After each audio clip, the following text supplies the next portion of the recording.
Olá! No vídeo de hoje vou mostrar para vocês uma forma alternativa de fazer fermento natural. Aqui no canal já mostramos como fazer o fermento usando apenas farinha e água. Veja o link no card aqui em cima. Para o fermento de hoje, usaremos apenas água e uvas passas por alguns dias, até que a fermentação ocorra, e então colocaremos a farinha. Eu particularmente achei essa versão com uvas passas mais fácil de fazer do que com farinha. Vamos lá? Em um pote de vidro com tampa, pode ser um pote de azeitonas ou de palmito, por exemplo, de preferência alto. Veremos em breve o motivo para isso. Colocamos as uvas passas e a água. Eu usei aqui água filtrada. Pode ser tanto a uva passa clara ou a escura, ou mesmo uma mistura delas. Tampe bem e deixe fermentar em temperatura ambiente por 24 horas. É importante manter o pote fechado para evitar contaminação externa. No dia seguinte, ou seja, o dia 1, abra o pote e dê uma leve agitada nele. Notamos que não aconteceu muita coisa durante esse período. Tampamos novamente e deixamos temperatura ambiente por mais 24 horas. No dia 2, fazemos o mesmo processo e tampamos o pote. Notamos que algumas pequenas bolinhas surgiram, mas ainda bem discretas.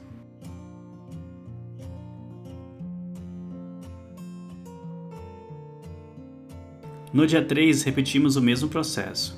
Abra, dê uma leve agitada e tampe o pote novamente. Notamos que algumas bolinhas surgiram, mas não muitas.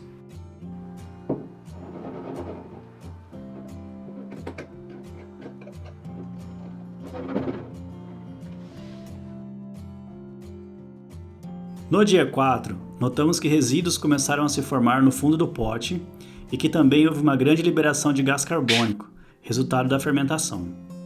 Nesse momento, a mistura começa a liberar um aroma bem suave de vinho. No dia 5, observamos algo muito importante. Notamos que toda a uva passa está boiando no líquido. Isso é um indicativo de que ele está pronto, além do fato de estar fermentando de forma agressiva. Por isso a importância do pote alto, para podermos observar claramente quando as uvas passas boiam. Em potes baixos não conseguimos observar isso. No meu caso, a tampa do pote até estufou levemente, tamanha a pressão interna. Abra com muito cuidado, liberando o gás pouco a pouco antes de abrir o pote completamente. Nesse ponto é até interessante abrir o pote mais de uma vez por dia para evitar que ele estoure. Nesse estágio, nosso líquido fermentado está pronto para o próximo passo, que é a adição da farinha. No mesmo dia, retiramos o líquido fermentado e descartamos as uvas passas.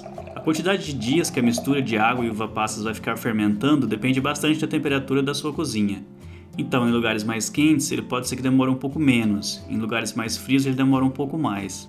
Apenas para ter como referência, a minha cozinha em torno de 20 graus durante a noite chegou até 30 graus durante o dia.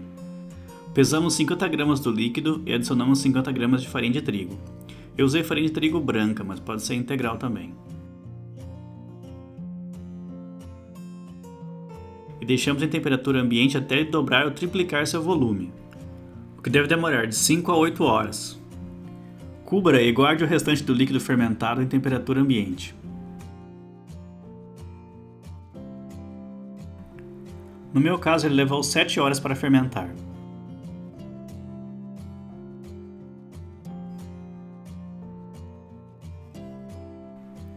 Após essa etapa, adicionamos mais 50 gramas de farinha e mais 50 gramas de água.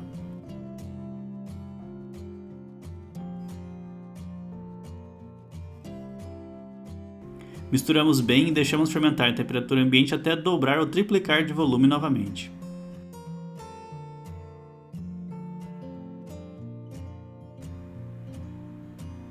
Nesse momento, nosso fermento está pronto. Podemos inclusive já usar ele para fazer um pão.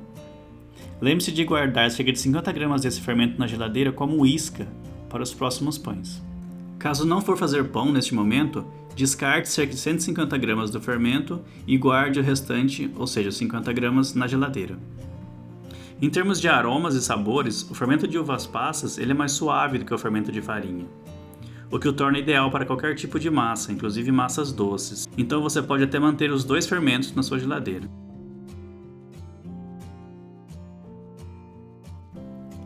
Quando for fazer o pão novamente, retire da geladeira e alimente com mais farinha e água.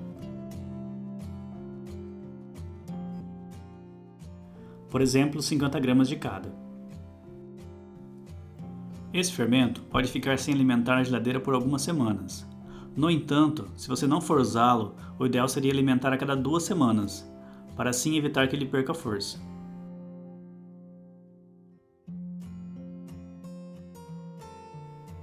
Deixe fermentar até dobrar ou triplicar de volume, e então use na sua receita. Lembre-se de guardar sua isca de 50 gramas. Se você gostou desse vídeo, se inscreva em nosso canal para ser notificado sobre os próximos. Para mais dicas e informações, siga-nos também pelo Instagram, no @padeiro de apartamento. Obrigado por assistir.